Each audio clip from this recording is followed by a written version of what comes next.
Tark ei torma, välja arvatud siis, kui ta kuuleb sireene või saab telefonil SMS-i või äpiteavituse saatjalt e-alarm, mis käsib tal kiiresti tegutseda. Sellisel juhul tark tormab.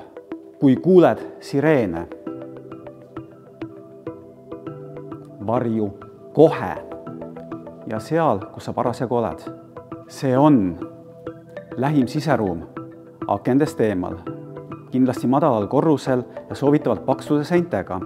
See võib olla ka avalik varjumiskoht, aga vaid sellisel juhul, kui sa oled seal lähedal. Ja lõpuks ükskõik milline koht, kuhu saad varjuda, on hea. Ja halvimal juhul ole pikali maas ja kata pea kätega. Ära oota.